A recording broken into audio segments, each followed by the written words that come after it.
আসসালামু আলাইকুম। রাত থেকে বৃষ্টির পানির কারণে আমাদের ঘরের ভিতরে পানি ঢুকে গেছে অলরেডি। পানি যে কোথায় যাবে এরকম কোনো যাওয়ার রাস্তা নেই।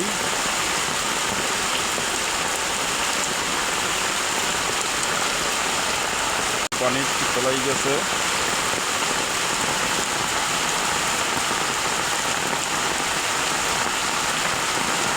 প্রচুর পানি।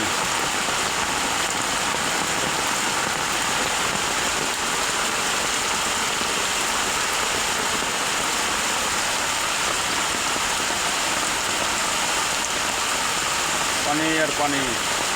আমরা ঘরের মাল সামানা সব ছাড়াই ফেলতে আছি। কোথায় নিয়ে রাখবো? ঢাকা শহর কোনো জায়গাও নাই রাখার মতন। এই যে পানি আর পানি।